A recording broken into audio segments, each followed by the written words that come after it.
The feud between Trump and Elon Musk, that and some of the implications for the market, which we're going to examine with DeMark indicators, which Professor Mark Guthner is going to explain to us today on Open Interest.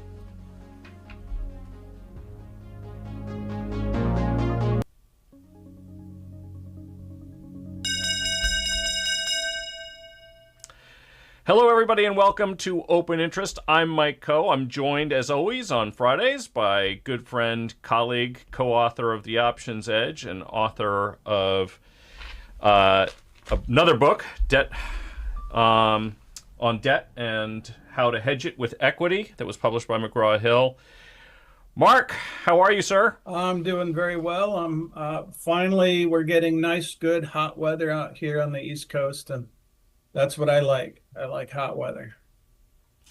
I just experienced some of that hot weather. I was in Las Vegas, as some viewers will know.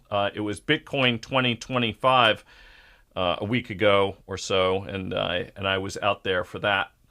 So let's touch on, I think this is probably the news of the day, which is this feud that's going on right now between Trump and Elon Musk. And just as a little bit of a background, this feud primarily ignited over Musk's opposition to Trump's big, beautiful bill, which was the sweeping Republican tax and domestic policy legislation that included a lot of tax cuts, spending reductions, eliminations of subsidies, which was particularly relevant to Elon Musk.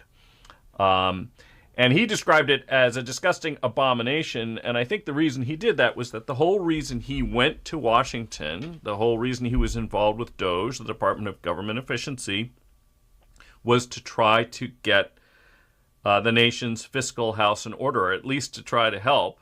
And so there's been lots of talks about these cuts, but of course, ultimately, it's Congress that controls the purse strings.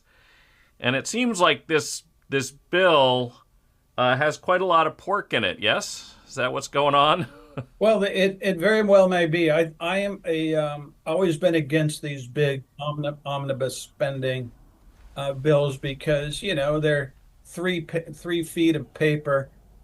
You can hide anything you want in there, and it's like, well, there's a lot of good things that it does, but there's let's say there's 100 great things and 10 bad things. Those 10 bad things isn't something none of us should have to put up with. So if bills were smaller, targeted, we're going to do a bill on healthcare. We're going to do a bill on for welfare. We're going to do a bill on defense. We're going to do a bill on education, whatever. You pick your topic, do a bill, isolate the bill, you would get a good deal. But Congress doesn't like to operate that way, because one group says, I want to spend a lot on this, but another group doesn't. Another group wants to spend a lot on this, and another group doesn't. They say, okay, let's do a great big bill, and if you let me spend money on stuff I want, I'll let you spend the money on your stuff. And here we are, the taxpayer, get left holding the bag. And so I don't really know what's in this bill, because all you hear is rhetoric, and I'm not one to, when I go try to get a copy of the bill and read it. I'd rather, I can't think of anything more torturous. But one of the things that I think is important to understand is how they score these things. There are two ways to score. And then what does that mean? That means to take all the implications of the law, figure out what the economy is going to do, and then what's the tax revenue going to be relative to the spending.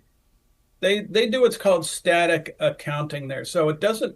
So what that means is when they change a law that changes regulation and taxes, they assume that everybody still behaves the same way they did before this law goes into effect. So they call that static accounting. And we know that people, anybody that pays attention, people respond to incentives. If you cut taxes for people, maybe they work a little bit more. Maybe they're start a business. Maybe with child tax credit, maybe they have another child. But people respond, and it changes the mix of what people do. So what I have read, and I don't know if these are right, it's just that I've read that if you look at a static scoring, this probably increases the deficit by $1.5 trillion, and so we're going to be over $2 trillion next year, maybe closer to three. But if you Well, I mean to interrupt you. It increases the the deficit deficit, by so the more deficit, than $1 trillion. yeah, so the deficit gets up into that 2.5 kind of or more $1 trillion level. If you dynamically score it and say, because of the incentives that are in there, the economy will do well. We'll collect more money than the CBO says under static scoring, and over time we're going to, actually save $1.5 trillion. So who really knows what it's going to be? These things are, to my mind, too complicated. And one of those sounds like to me a good bill, and one of them sounds like a bad bill, but it's the analysis that goes into it. So I think this is, a hard part of what's going on, especially when you're going to, change a jillion laws and so forth. So I would have liked that they passed a law that said, well, whatever the tax layers all are today, we're going to keep them that way going forward. And we've just made found a bunch of fraudulent activity going on in the government, and we're going to permanently cut those budgets forever.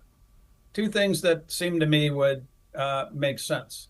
And then do all this other stuff that they want to work into this bill at a later time. But of course, that's not what they've done. And as they've said, they've worked on this bill for 14 months. And so now, of course, the speaker says, "Well, we're not going to start over. We're getting close to the end zone here." So the bill will increase the debt ceiling by $5 trillion, or at least that's the number that I have read. Which means that's going to get us close to $40 trillion. And I can see how Elon has taken a lot of arrows and gotten beat up pretty hard for finding fraud in the government. And I think he probably feels that, I took a beating for nothing. That we're going to go back to do the old thing again. So I can see how he'd be quite frustrated. Yeah, I mean, one of the other things, of course, that has been brought up was that they were going to reduce a lot of incentives, including things like incentives for electric vehicles, which could potentially have profound impacts for Tesla. At the same time, they're trying to encourage policies that would help the legacy auto manufacturers. Yeah. So I don't know. I think any allegations. This is my sense of it, is that allegations that Trump, that Trump's actions on this. First of all, it's not just Trump's actions. We're really dealing with Congress. Yep. But the flames are being fueled by rhetoric that's sort of coming from both sides. But Elon has previously said that he thought that a lot of those subsidies or incentives should be eliminated. His biggest issue was that it should be a level playing field. Yeah. And I don't think, one of the allegations also that has been made was that a lot of people purchased cars that they did not want. That's what he described. Did not want because of these incentives. I can tell you that actually in our case, when Holly got her first Tesla, the incentives on Teslas had actually run out because there was a 200,000 unit. So you could get incentives on other EVs, but not on Teslas when we got the first Tesla. Yeah. And we got it anyway because that was the car she liked the best. And having had an opportunity to drive, use, rent other EVs in the meantime, I can say that I don't think we would consider any other unless we had a fleet of cars and something else was just for purposes of being a toy. The Tesla is the best EV in our opinion. We're now on our second one. So I will say that I think it's not quite fair to suggest that it was only subsidies that made the Model Y the best-selling car. People buy what they want. Obviously, the cost does play into it. Cars have gotten more expensive, but I think that's it. It's not entirely fair to say that. Then, of course, things got even more heated when Elon made allegations that Trump was in the yet-to-be-released infamous Epstein files yeah. or papers. Yeah. You gotta like I don't know what your thoughts on that are. I will say one quick thing, which is that those papers, those files, have been in the hands now of the Trump administration for some period of time. They were in the hands of the Biden administration prior.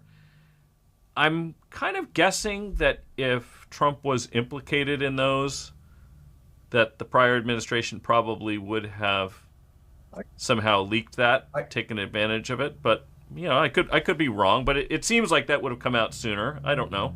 What do you think? I would say, well, they threw the kitchen sink at him. They just made stuff up, and accused him of all kinds of stuff. So if they had something concrete, I think they would have put it out there because they were listen. They were trying to put him in jail for a real estate transaction, for crying out loud. So if they could have got him on something like that, I think they would. I think Elon overreacted to that comment that Trump made, that he's pissed that they might get rid of the subsidies on electric cars, and that's not a true statement. Elon had said many times in years past that there shouldn't be any subsidies on electric cars. And I am of the opinion that if they got rid of all subsidies on the electric car, that would be an advantage to him because it would be the only game in town. Ford, General Motors, Chrysler, Jeep, whoever they are, trying to make an electric car. They can't make an electric car at a profit. They lose a ton of money per car. That would just make it worse. They would throw up their hands and say, no mas, we're not going to play this game anymore. And that would leave the market to Tesla, and then and BYD, I suppose. I mean, although tariffs would affect them, the Chinese maker. That's what I was going to say. There would be some, BYD or somebody like that over in China. There's hundreds of EV makers in China. They're about to go through a huge consolidation over there.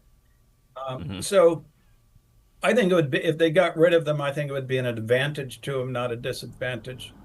And to think that he came to Washington to try to preserve those subsidies, I think really set him off. I mean, nobody's going to go take the beating he took to try to get a few subsidies. His net worth dropped by like $100 billion because Tesla got more than sawed in half. Yeah. It's actually interesting. Trump would know this. When he served his first term, there were often allegations. Love or hate the guy, right? And I will say at the outset that I don't love the guy, but I will say this, that I don't think he went to Washington the first time to enrich himself.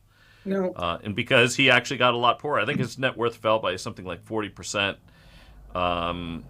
Largely because, a lot of people, if somebody's just a billionaire and they're not in politics, you don't get half the world loving you and half the world hating you. But once you do go into politics, that seems to be what happens, especially in this really divisive environment that we live in these days. And it seems like that's what happened to Musk when he went to Washington for 130 days or whatever it was this time around.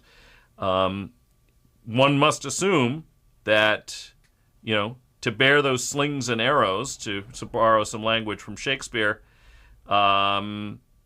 you would have to assume that they were doing it for the greater good. They were not doing it in their own self-interest, either one of them. Again, regardless of how you feel about either one. So let's talk a little bit about what is going on in the market here, because... Can I toss in one little conspiracy theory? Of course.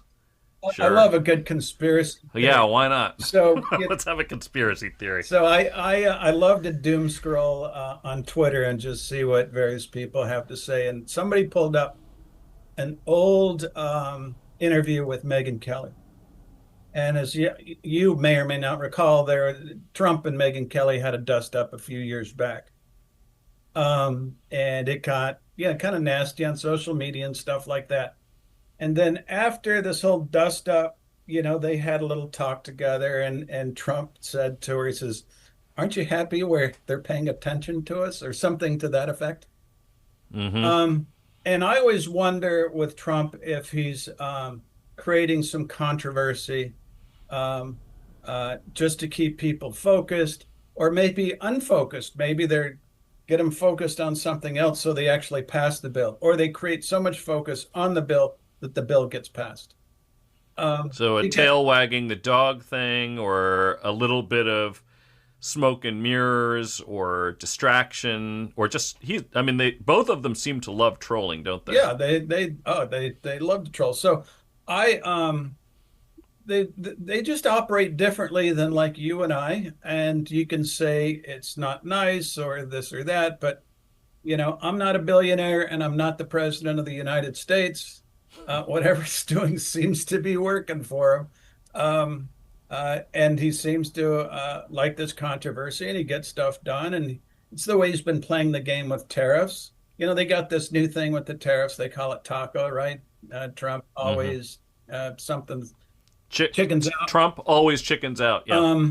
But go look at the numbers. The government's collecting a lot more money in tariffs. So net tariffs are higher, and foreign governments are at the table negotiating on things that they're hoping to I get done in months, which are things that usually take them 3, 4, 5 years to work out. You just actually brought up a really good point. The CBO, I think, came out with something. I encourage people to look this up. Maybe somebody, maybe our crack production staff will be able to find it. But I believe that earlier this week, the CBO actually put out an estimate of the revenue impacts of the Trump tariffs, and they surprised me a little bit. It was a fairly big number. I think Yeah. they said it was something like $3 trillion over 10 years. Um, I guess that shouldn't be that surprising. It could also be that the CBO is doing that scoring and estimate based a little bit on the same kind of static accounting that you were referring to earlier, because as you and I have previously discussed, one would assume that tariffs would change behavior, and that's going to change some money flows, and it might actually, and then tariffs might dynamically respond if there was going to be some kind of reciprocal Yeah. action. But it seems to me that three trillion over 10 years. So we import about 4.1, $4.2 trillion worth of goods each year. I think in a lot of cases we had either no tariffs, or we had the de minimis rule for a lot of the cheap Chinese hmm goods. And then on imported autos, we were charging about 2.5% versus 10 abroad. So if we figure 3 trillion, right, on 4 point, let's call it $4.1 trillion worth of goods over 10 years. So that's actually, I mean, that's, 300 billion on the 4.1 is affecting and is essentially saying an incremental tariff rate of 7.3% All right. on average for all imported goods. That's effectively what that works Yeah. out to. So, but again, yeah, I encourage 2.8 trillion. Okay, so we just got CBO.gov. Thank you very much, producer Jay, for getting that in there. But yeah, for anybody who's interested, you can go to the link that you see on your screen right now, and that will show what the Congressional Budget Office's estimates for the revenue impact of the tariffs is anticipated to be. Could be, yeah. Yeah. Do we have a whole lot more to add that other people haven't already said about Trump and Musk? I don't know that I have unique insights. I don't No. know either of these men. It does seem to me that they have very strong personalities. They are not people that are used to being talked down to, and they usually, what do they say, clap back when that happens. Yeah. So, But listen, um, both of them have always run they're clearly alpha males. They clearly run the show, and they both like to fire people. They both are quite famous for firing people. And they And can't fire each other. All they can do yeah, is lob so insults. so now that this is like a little WWF um, uh, escapade, and we'll see how it turns out. I hope that this doesn't get out of hand, because the two of them need to work together, to get done the things that need to get done in this country. So We do need to have some fiscal discipline. yeah.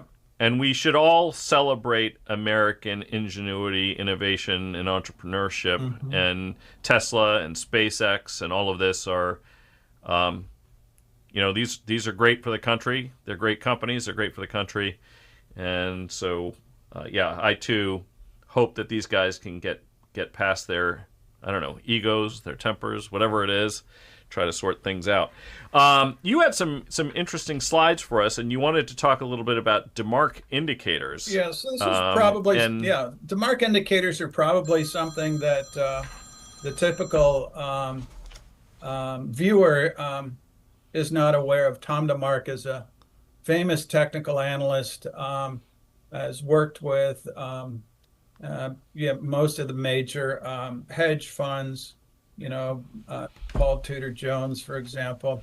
But he's created some indicators that I used to use at Bloomberg. I learned about them because when I was working at B of A, Bloomberg would have a technical um, a presentation on technical analysis once a month, and we'd talk for a couple hours, have drinks afterwards, and learn. And so this is where I became first aware of them. Um, and there was actually a really broadly, on Bloomberg, there was a multi-firm, broadly followed DeMark indicator chat. yeah, I don't know if you remember that, but I used to be a part of that. So mm, you would have people at a lot of banks on a lot of desks who were a part of this thing. And the funny thing is, I don't even remember how I got added to it. I never asked to be. I might have gone to one of those same. yeah, Bloomberg's offices were only a block away from us. yeah. So I would, when they had presentations, I used to love to go over there. It was always very interesting. So maybe I got added to it for that reason, but it was very broadly followed. Yeah, well, I used to go over there. I used to enjoy it. And I'd learn a little bit, but it was just something that I used quite a bit at Bank of America because it was a tool that was made available to us on the Bloomberg terminal. Now, I'd love to be able to have access to it, but not only do you have to subscribe to the Bloomberg terminal, I think the annual or the monthly subscription for this tool now is like $750 a Yeah, month. it's I don't have access to it anymore. I think they gave it to us for free for a while, Yeah, and get like so people many addicted things, you to get it. hooked. Yeah. Yeah. And so I found it to be very useful, although I have no idea how it works. All I would do is like by observation. It seemed to work, and what's truly remarkable is he developed this stuff before computers. He somehow saw this in his hand, and then in his mind by looking at charts, and then he would do these calculations where he does these countdowns. And so on this chart that I have here, this one is for global markets, and that's what caught my eye. I spotted this on Twitter. I'll give credit to Thomas Thornton for that. For this, he's the one that put it up there, and it got me thinking about sort of where there's some dangers in the market globally right now. So what you basically do with this indicator is you look for a countdown getting to 13s, and when it gets to 13s, there tends to be a propensity for a change in direction. So you can see that on this, up at the top, their upper left-hand corner above February, let's say. What are we looking at here? What's the underlying? Is this SPX? What is This one this? here should be, it's really small on my screen. If it's the first one that I gave you, this is a global market index. Oh, global market. Okay. Yeah, I was going to say because I didn't know that we had violated those prior highs, but okay. So that's So the there's a whole global equity, global equities. global equities. Yeah. So Okay. Yeah. that's what grabbed my attention. It's like, oh, the whole world is at a top, or like could be at a top. And so we saw that there was a top around February, and then we had this big smash down into April, where we saw 13s again. Mm-hmm. And then it started to count up. So what is the count? Basically, what it is, you look at candles, you look at 4 candles back, and if you're up, you count a 1, and then on the next day, if the next candle's up, relative to 4 candles back, you put a 2. That process continues, and it tends to be that he saw that when you get around 13, that whatever the buying or selling tends to be getting exhausted. It's an indicator that Mm. the buyers are running out of money to buy with, the sellers are running out of stock to sell. And it tells you inflection points, tops and bottoms. And I was very interested in this because I took a look at this as I was scrolling and said, well, maybe this is kind of looking like the whole market could be in trouble, the whole global market, not just the US, but Asia, Latin America, Europe. Is the S&P seeing a similar pattern? Yep. So if we go to the next chart, I think this one's the S&P 500. It's showing a lot of 13s up there. And that now he's got more than one indicator. He's got a sequential combo, blah, blah, blah. And those are different techniques are counted here. So it's showing that, we could be at a tradable top in the S&P 500 here.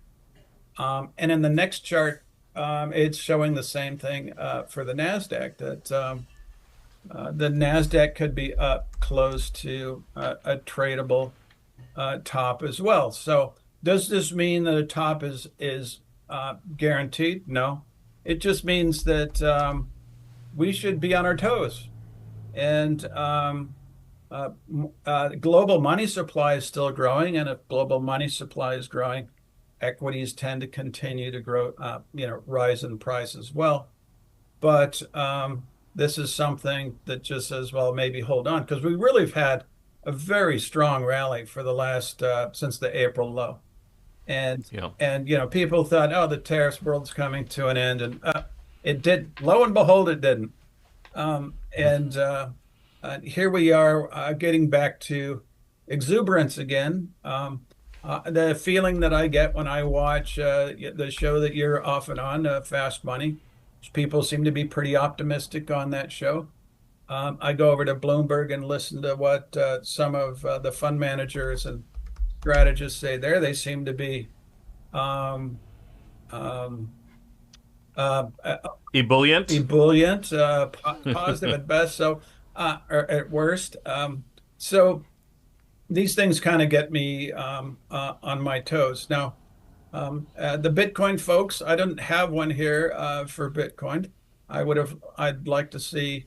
I don't think it's telling a strong story either way, because I saw a chart a while back, and which I couldn't find before the podcast here. But it was saying, nothing. There was no story to be told. But there's a lot of ebullience I think in the Bitcoin world. They just had their conference, as you were there, and that always Yeah. gets people riled up.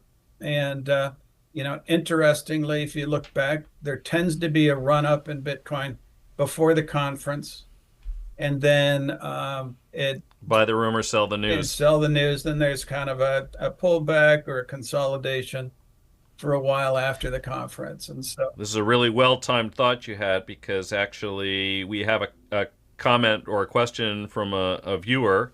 So, thoughts on a reverse diagonal trade, long the July 60 puts, short the August 50s, thinking that July implied volatility was low for IBIT, yeah. which is, of course, as all will know, that's the Bitcoin ETF. Most popular Well, one. yeah. So this is an interesting. So first of all, let me just bring this thought up with respect to the first part. I'll ask you about the crypto, but let me just offer this on the volatility side. Yeah. When we look at implied volatility, let's come up with a really simple example. I apologize. I'm gonna just look at SPX first because I want to just make a broader point. Okay.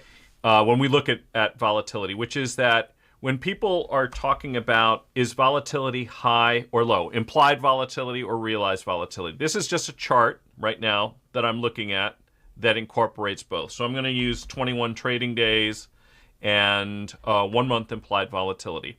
So what you see here in orange, which I'm going to highlight, Yeah. that is the realized volatility. So that's trailing indicator, basically just tells us where we've been. And the white is what the options prices are indicating right now. So this is implied volatility. So that's basically the market's forecast for the next 30 days.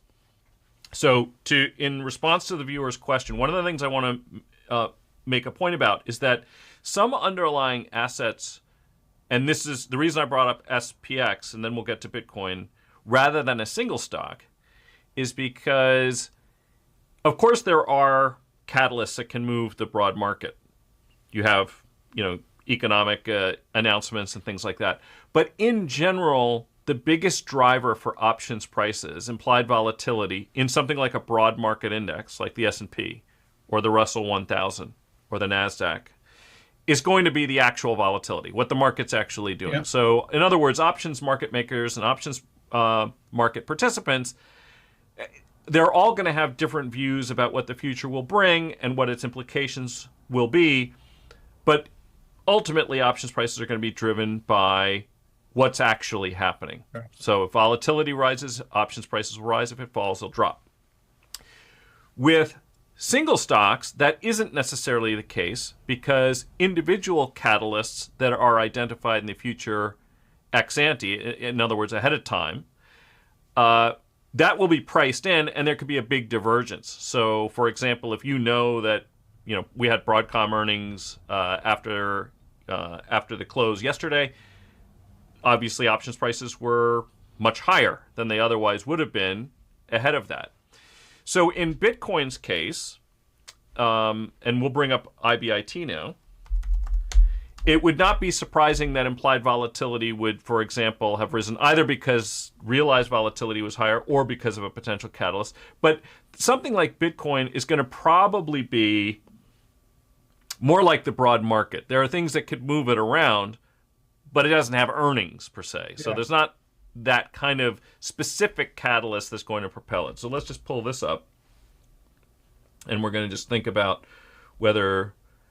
Now, I have 1 month options in here for IBIT. July is obviously a little bit more than 1 month away. I think I can actually... Let's go to 2 months. That's probably a better proxy. So what we're looking at here is this is the implied volatility again in white. And it is absolutely, as this viewer points out, it is lower than it has been since IBIT options were listed. Yeah. But it is still considerably higher than the realized volatility of IBIT on a trailing, 21 trading day basis. I can make this 30. I don't know that it really matters, but that's the gap. So how expensive or cheap they are implied in IBIT is cheap relative to its own history. Yeah. But it isn't particularly cheap relative to how much IBIT is moving around right here and now. So I'd start with that and then ask you, what do you think about potentially, obviously you're long Bitcoin. I know that, and you're adding to it pretty much you buy it, you basically dollar cost average into Bitcoin. You're accumulating all the time, right? A little bit. I haven't been in a while. What I did is I had bought a fair amount, and then I really lightened up in November of last year, and then I just started writing out of the money puts on Ibit, and because I thought we were going to go into sort of a long consolidation period. We had a big rally. People were super ebullient then, so I thought I'd fade that idea. Still have a little bit. I'll never sell. And MicroStrategy, right? So you're a hodler. I have like a core bit that I'll never sell, that I plan on just giving to my son when I'm gone. So, um, and hopefully he can buy a house with it or something like that when he grows up. Um, but that's what I have been doing. I'm sort of I think I told you that our former colleague, or actually our former yeah. boss, well, I'll leave him nameless for now, but he actually ended up buying a house for both his daughter and his son off of the proceeds he made in Bitcoin specifically. Yeah, well, good for Yeah, so and so you're hoping to follow in his footsteps, I hope guess. to follow in his footsteps. I would like to take I think, a couple of interesting charts I'd like you to pull up on that. First of all, Okay. pull up the term structure. Okay. As I recall, with Ibit, it's pretty steep. Can we make a little chart of that?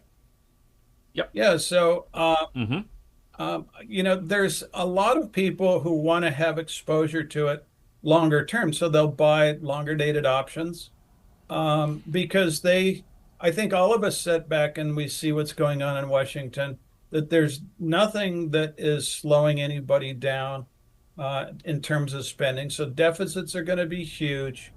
There's eventually the Fed's going to start monetizing some of that. So I think that for a long time, we're going to see implied volatility above realized volatility until there's that Mm-hmm. next big sort of ratchet move in Bitcoin, which it tends to do. It tends to like jump and go up to a new level and then rip to a new level. And then it's like, okay, everybody's too crazy. Then it plummets. So, Mm-hmm. it's sort of that old trader's problem that you flip-flop between boredom and sheer terror when trading levered short-term positions. And so that's how I kind of look at the picture there. Now it does trade an awful lot like a commodity, so I think that people consider it a digital commodity, and I think that's fair. So if you were to throw up a skew chart, you would say it's got one of the biggest smiles you've ever seen. Um, and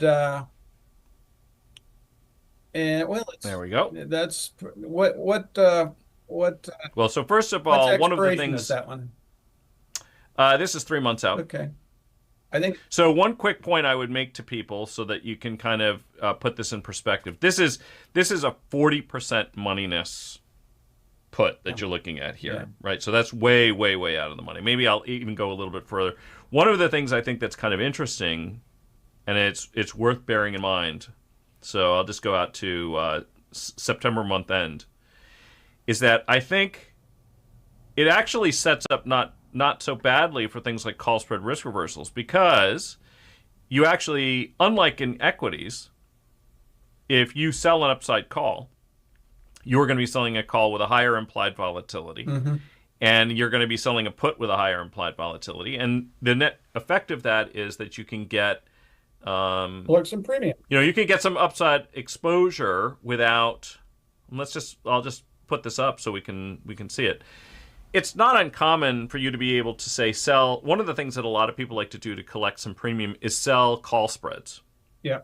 And one of the reasons you like to do that is because oftentimes you can get 30%, sometimes 40% of the distance between the strikes in premium collected because of skew. That is, that the at-the-money call is going to have a much higher implied volatility than the out-of-the-money call, because you typically see that equities will have negative skewness. In commodities, it's not uncommon to see positive skewness, or what we would call call skew. And that means that, particularly as you go further out in time, you'll find that you get these kind of asymmetric payoffs. And I'm going to illustrate this right now. I need to put Ibit. Well, actually, you know what? Let's start with SPY, because I think this helps illustrate the point. So SPY right now, round numbers, we'll call it $600. If you buy a 640 call spread, that's going to cost you $18. Okay, so that's more than 36% of the distance between the strikes.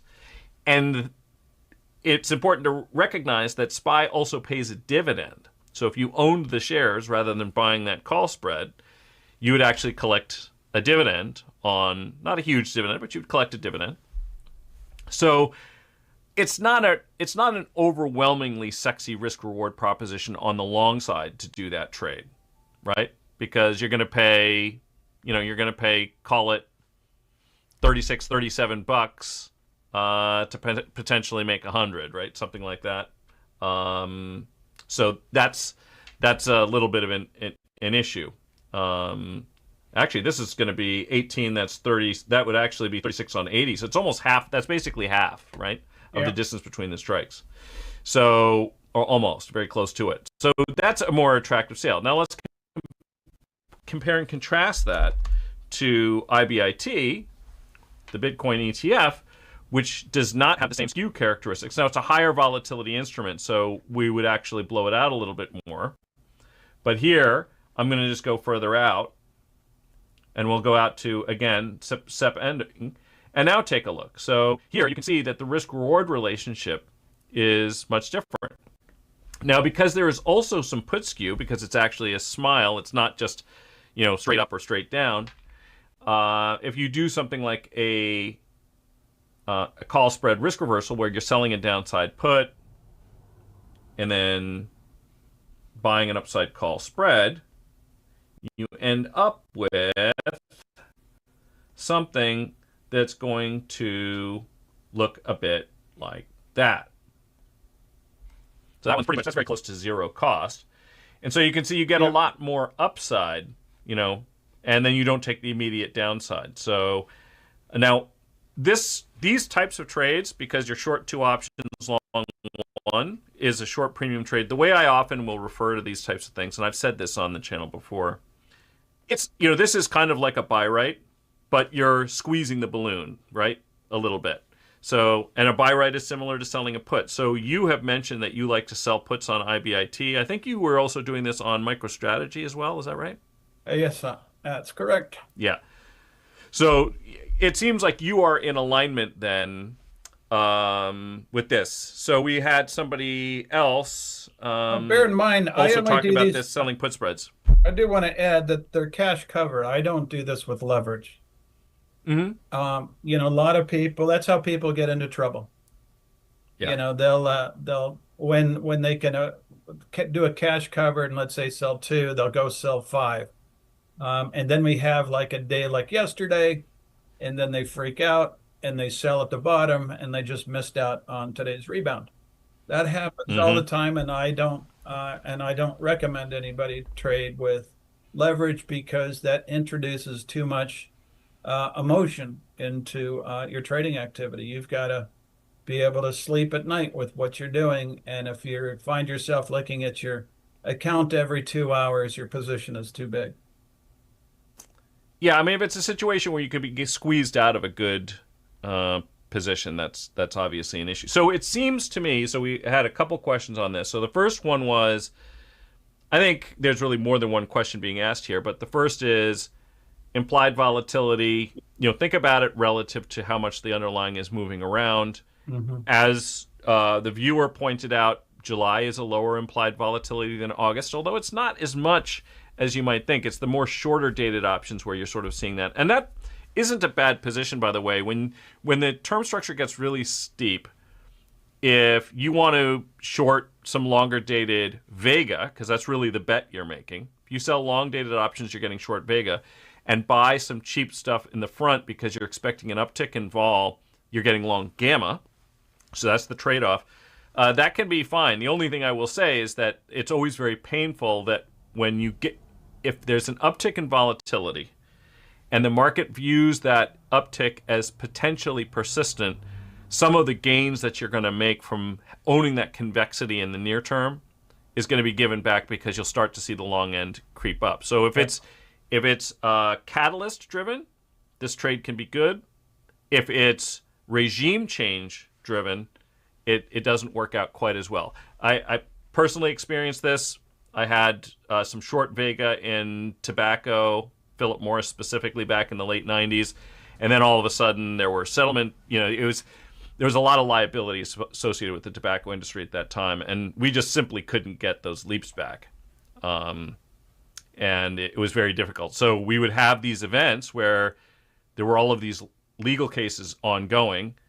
In fact, John McGowan, who was the specialist at CDM, he used to, try to startle the crowd by saying, "Mo wins case, Mo loses case." He would just shout out like as if there was some breaking news about some massive liability. And the thing is that, you would hope to make a lot of money on the long gamma, that convexity that you had because you held these short-dated options. But, longer dated stuff was really hard to get out of. Now, granted, most people viewing are probably not going to be in the same situation I was in, which is I was short thousands of those things. We all were. I think we were probably short 250,000 contracts to the street on balance. This was me and other market makers and the specialists. So there was a lot of open interest out there, and the only person who could sell it back to me, because I was actually moving out of that crowd to trade other names, were the other people who were short it, and none of them wanted to. Yeah. Who can blame them? That happens. So if everybody gets on one side of the boat, it's really, really difficult situation. The boat starts tipping over and they start taking on water. It's tough to bail yourself out. So just remember that. But you're looking at things the right way. Pay attention to the curve and all the rest of it. So I do like that idea. I do like being long Bitcoin as a core holding. Mark is selling premium in these things. Misty is selling premium in these things on MicroStrategy.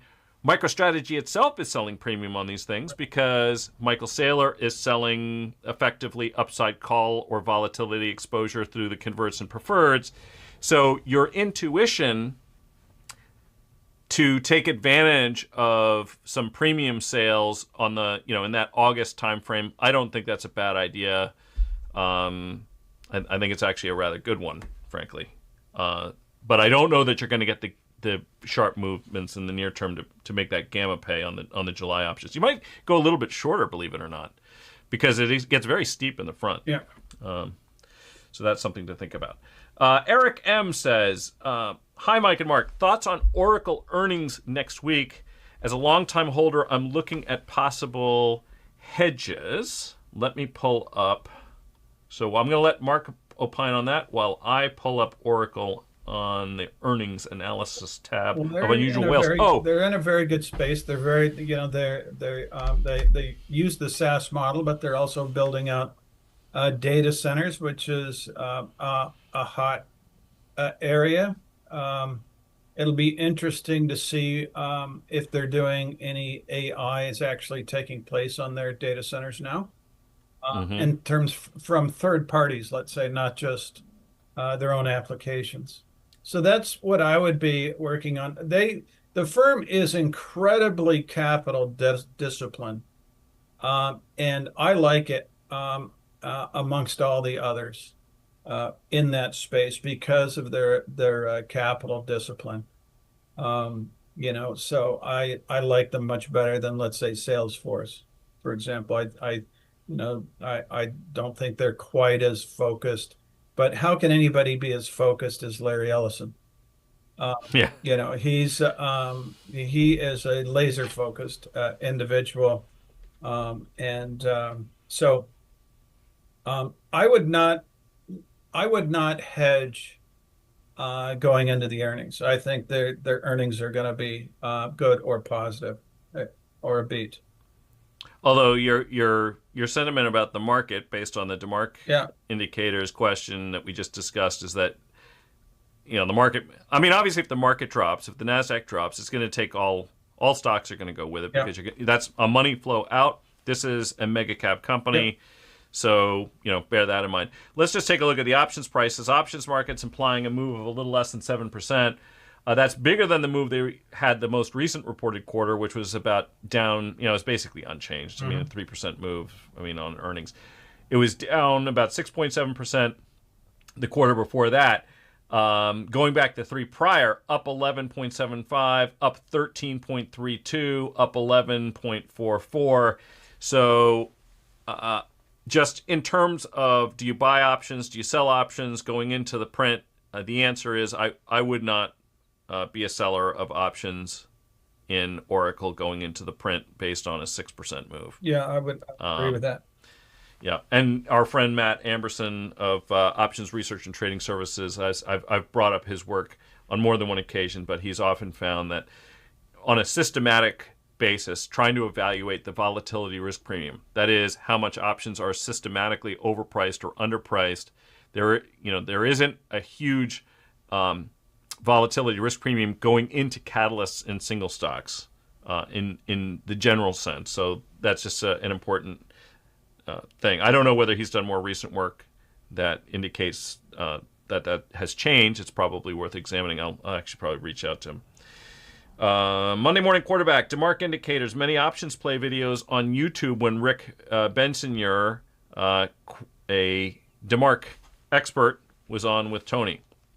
I didn't see those, but yeah, I mean, like I said, the DeMark Indicators, there are some people that followed it pretty religiously. I followed them for as long as they had that chat and as long as I had access to them for free. I never paid for it.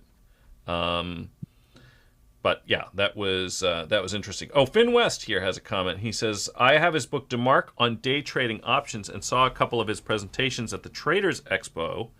As I recall, it was hard to code his indicators. So I guess, Finn West, you may have given that a try. You know, one of the comments you had made, Mark, was that he did this before the time of computers and that he just saw things. You know, he looked at the charts and he saw things with his eye. You know, I'm kind of reminded that that is actually how a lot of things happen, that people make observations and then they do analysis to figure out what it is that they're seeing. Yeah. Right? So, you know, I don't know whether it's Isaac Newton or, you know, there was a famous photographer, Henri Cartier-Bresson, who apparently very frequently in his images, in his photographs, you could see the Fibonacci sequence. You know, people could see that there were ratios within his images that, you know, adhered to that. Now, Interesting. there are people who are going to see Fibonacci sequences everywhere they look because they're looking for them, right? Yeah. So you know, oh, if I put it this way, it fits in right there, and if I put it over here, you know, I get this little nautilus shaped thing over there. But I suspect that the truth is that there are people who understand sort of golden ratios, and then there are some people who just have an intuition about things. You know, they're framing up an image, looking to take a photograph, or they're making a painting, and their mind's eye just sees or senses what's appealing, and, you know, it just turns out that way. So it doesn't surprise me that people who are into technical analysis or became good at it, that they sensed things and then had to go back and figure out what it was that they were seeing that gave them some intuition. Yeah. People see head and shoulders formations all the time too. Well, you know, that's not that surprising because things go up and then come down again. Yeah. I don't mean to be too much of a cynic about it, but, All right. you know, I mean, yeah, you kind of get my point. No. Go further out, sell, spread, and buy Ibit. If you mean sell a put spread and buy Ibit, that's kind of what we call the Texas hedge. But if you are looking to sell, if you're going to have a core position in either Bitcoin, so maybe you have Bitcoin, or maybe you decide to buy a proxy for Bitcoin, which could be MicroStrategy, it could be Misty, it could be IBIT, whatever it is. If you're also going to sell some premium against it, which I'm not averse to, I rather like, if I'm going into a position, I like to sometimes buy half of what I would hope to buy and then maybe sell some strangles against it to collect a little bit of extra premium. Being long that downside put, that's where I would buy more. So essentially, it's kind of like a layered buy right, if you will. I think that's totally fine. But to Mark's earlier point, don't do so with capital that you can't afford to lose. The nice thing about using a put spread is you are defining your loss, Yeah. as opposed to taking an unlimited one. And I like trading Ibit versus the Bitcoin itself because I find that the execution, I get much better execution in a traditional broker than going to one of the Bitcoin brokers. So I don't really play that game anymore. The bid offer spreads that I find on the crypto exchanges is just turns out to be huge. I generally don't get the kind of execution I want. So if I want to buy it, I'll use one of the traditional brokers here. I don't want to promote brokers on the show, but Ibit trades at a bid offer spread of a penny or two. Um, And you pay equity like execution costs to do it, trades like a stock. yeah, So, yeah, there's a lot of it. Look, I mean, Ibit accumulated a lot of assets for a reason. People are very comfortable with and familiar with the process of trading equities and equity like securities like ETPs, ETNs, ETFs. So their appeal is completely understandable. Also, it's, for some people, it's the only way to do it, or it's a single platform offering. yeah, You're not going onto a Coinbase account or something else, or trying to mine for it. You just log on to your Schwab account, your Fidelity account, your Interactive Brokers account, whatever it is. Call your stockbroker. Your stockbroker can buy it for you. yeah. I remember my father's stockbroker was much older guy than he was. I mean, I can imagine if he'd called up that guy, some old Yankee who's 78 years old and said, "Hey, can you buy me some Bitcoin?" The guy would have just like, "What? What are you talking about?" Yeah. So yeah, there's a lot of reasons to trade that. Tucker D Dog made the comment, not familiar with DeMark, but the descriptions and him seeing with eye and counting up to some number feels a bit like he took inspiration from blackjack and card counting methodologies. Well, Could be. in a way, that does make sense. Is the deck heavy or light with high cards? Yeah. You're now. I will. The one thing I would say to contravene that is that when you're card counting, whether it's a single deck or it's a 7-deck shoe, the fact is that assuming that those cards are fair, there is a defined number of high cards and a defined number of low cards, and as these cards pass, the mixture in the shoe that remains are changing definitively. I'm not so sure that up days and down days in the market are similarly defined. So it is true that things don't go up forever; they don't go down forever. But I think it's a hazardous thing to sit there and flip a coin and say, okay, well, we're going to have 100 flips, and there's only 50 heads that can come up and only 50 tails. No, that's not how this works. It's a 50-50 shot every time you flip it. We would expect over time that it's going to come out to some indication of a fair coin, but that is not defined the same way that a fair deck of cards would be. Yeah. So I'll leave it at that. But yes, I agree. It has that kind of a sense to it. Yes, position of Ibit and strategies. I understand. Thank you about the leverage. I did put half my leverage when Professor mentioned late in April. Well, that's good to hear. So I'm glad about that. And by the way, for those who have time, have an interest, I would encourage people to read these books. And many times you're not going to.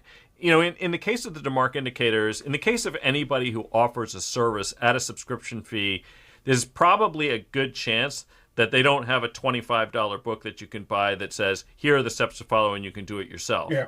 Because that would completely, that would basically blow the whole methodology. And Now, I saw the now books years ago, and they were great big books.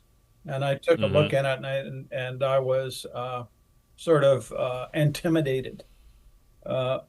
You were intimidated Yes, I by was a book? intimidated by what I was reading, man. This is a pretty dense read.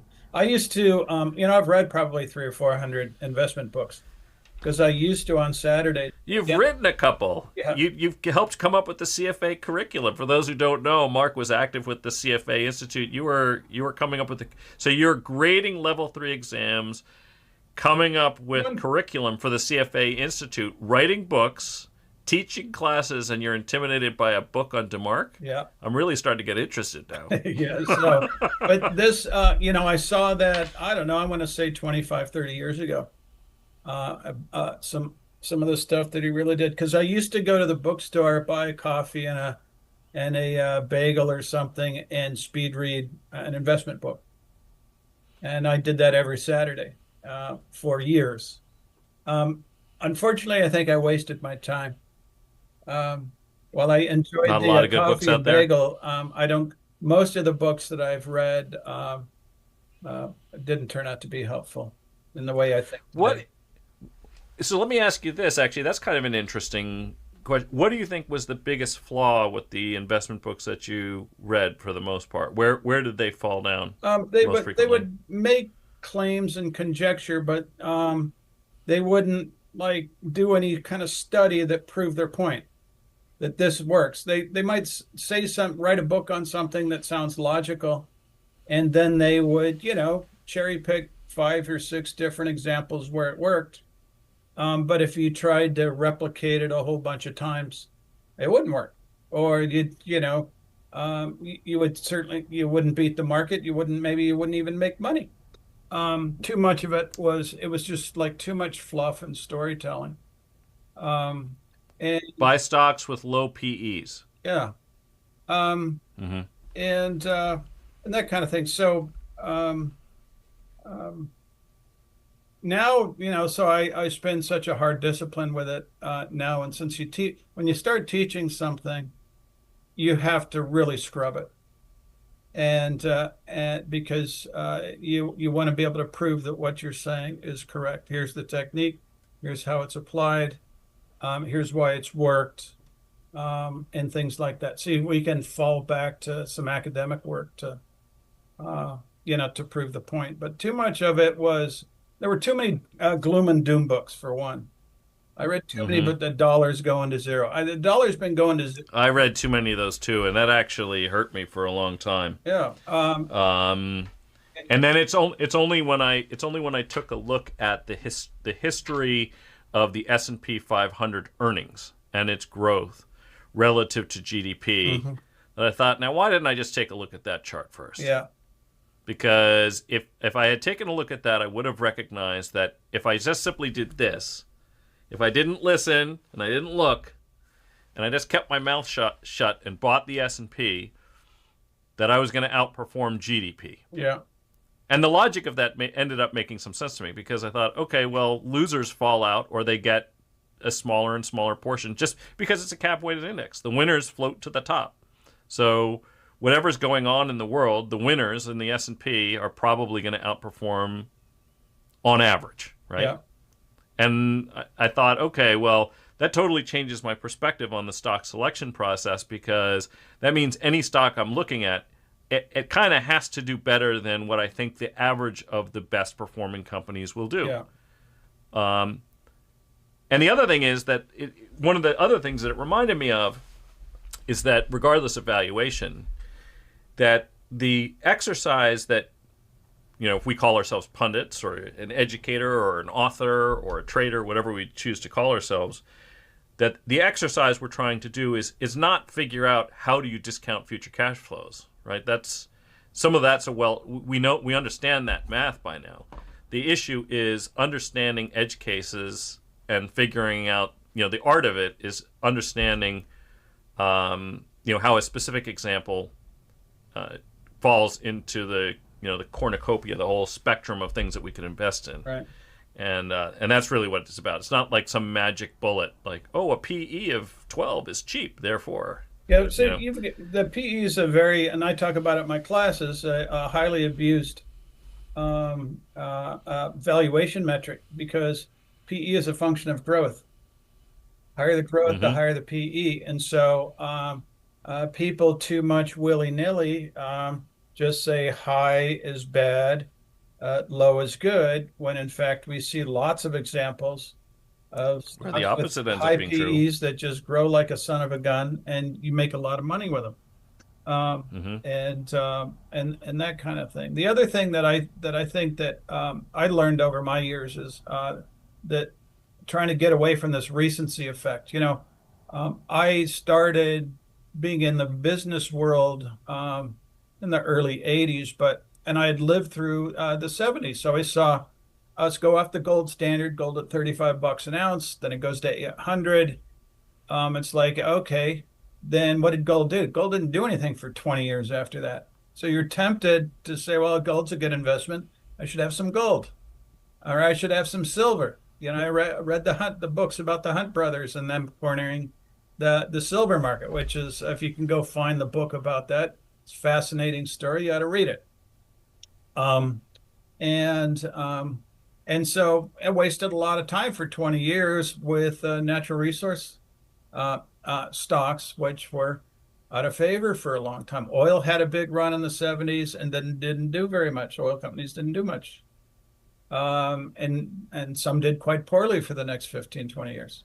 So it's and the world changed. By the time they make soap operas in prime time about an industry, that's probably the time to sell it. Wasn't like the show? There was a show called Dallas. Yeah. It was Texas oil cajillionaires. Yeah. So yeah, that's how everybody gets rich. That's how nobody's going to get rich for a little while, but it does come back. Generally. The internet was, an interesting time because what was super valuable? Well, it was energy, it was oil and gas, and then all of a sudden, what became valuable? It was data. Now it's becoming valuable is compute. So we got to figure out now how you get on that AI situation and make a buck doing that. That's the new thing, and trying to figure out how that pans out. It's not an easy endeavor.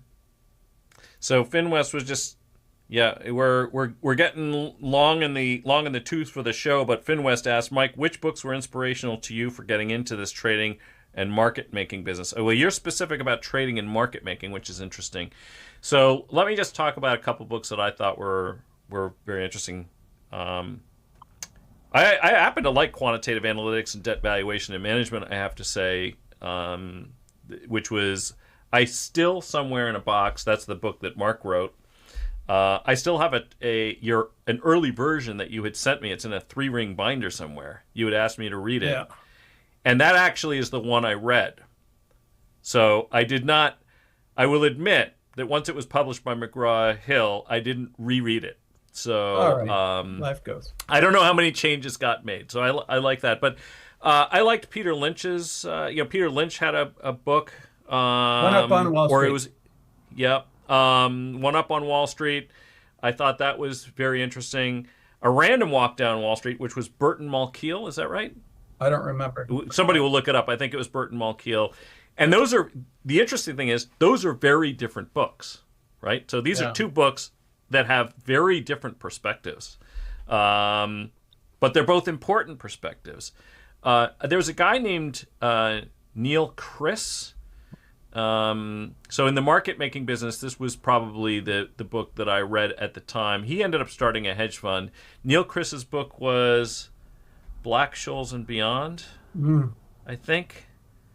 There was another book written by a guy named Chris Cottle. Again, these are decades on, so you're asking me to go by memory. Do you remember the book you read 30 years ago? Chris Cottle wrote a book, Options, Perception, and Deception, or something like that, which I thought was kind of interesting. Carol Alexander had a good... I thought it was a good reference text because it was a book that had all of these derivative models. It was literally like 300 pages of different models. You needed a model for something, you could just look it up and they had the formula. But, warning to everybody, so I mentioned that book to one of my colleagues, and I'll mention his name, Sean Gorman, who's a guy I traded with at Gateway and Bluefin Trading. And I mentioned the Carol Alexander book. Either I mentioned it or he saw that I had it. And he shook his head, and I was like, what? What is it? And he's like, that book has so many errors. And I said, what? I said, you read 300 some odd pages of models and found the mistakes in them? And he's like, yeah, there's a lot of mistakes in there. And I thought, you're just insane. I mean, who does that? Who reads 300 pages of financial models and checks each one? That I thought was kind of interesting. I think Graham and Dodd, obviously. That's kind of... Everybody should read Graham and Dodd. I also like The LA Wave Theorist by Bob Prechter.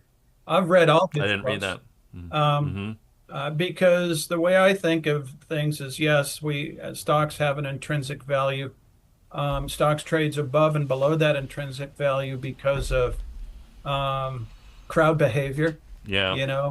movements between depression and ebullience, and that gets stocks underpriced and overpriced. And understanding that when you're trading, you're trading against other people, Hmm. right? When I buy something, somebody else is selling it, and there's a reason why they're doing what they're doing. And then, Graham and Dodd talked about the market being manic depressive. Either he's really unhappy and he wants to sell your stock, and so your job as an investor is to help him out and take that cheap stock off his hand. And when he's I will say on an this. alcoholic binge, and he's excited, he wants to buy some stock. It's up to you to help him out and sell him your stock. So on the market making front, Shelley Natenberg's Options Volatility and Pricing, Hull, those were some other books that I read. But Yeah. on this front, one of the things I was just going to say is that if, of course, human psychology plays into it, it plays into the market. It is important to understand that. I really regret that in my early market making days, we focused mostly on the math and we did not think more about the human psychology element. So I think that was a bit of a mistake. And by the way, the shifts in sentiment, and you can see this just in political life. Let's leave the market out of it for just a moment.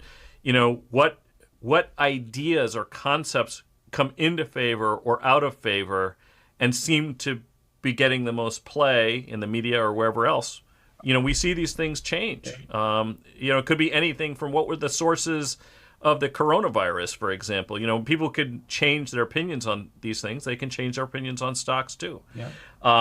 So for those of you who have hung around with us for now closing on an hour and 15 minutes, which I really appreciate. Oh, we have one. I'm going to take this one last question, I think, from Steve Garcia, who asks, can I ask a stupid question? I'm afraid to. What's the chance the other side of a retail options trade is a retail trader, not a dealer? Are dealers always on the other side? Of an options trade, you should assume a dealer is on the other side. And you said you're afraid to ask, which suggests that you think because a dealer is on the other side of the options trade, that means that it's a bad do. And there is definitely some truth to the notion that the dealers are the house, but they are also not making the same kinds of bets. What do I mean by this? If you buy a stock and you sell an upside call, you do a buy right, very simple trade, maybe the first options trade that most people get into. It's a modestly bullish bet. The guy who is on the other side of that trade is not in the exact opposite trade as you. It's not zero sum, because the market maker will buy that call from you and they're going to sell stock, but they're not going to sell it on a delta 1 basis. So you might be long 100 shares of stock and you sold one call against it. If the stock rises, you're going to make money. If it goes through the call by less than the premium that you collected, you'll actually have been better off for having done it. And if the stock really takes off, you will make less money than you would have made, but you still made a profit. It is possible that the guy who bought that call sold stock and then started, basically, if the stock takes off, he can also make money because he's not going to be short one up against it, if that makes sense. So it's important to understand that, and as spreads have come in, are you giving up edge? Well, you're giving up the bid-ask spread. That's the edge you're giving up to the house. Because at any moment in time, you can say, oh, I would buy this call, I would sell this call, I would buy that put, I'd sell this put. That choice is yours entirely. The house has nothing to do with that. Yeah. So the edge that you are giving up to the house, to the dealers, is the bid-ask spread. In SPY, that's a penny. It's a penny on a $600 underlying, right? Plus your commissions. Yeah. So let's call it that way.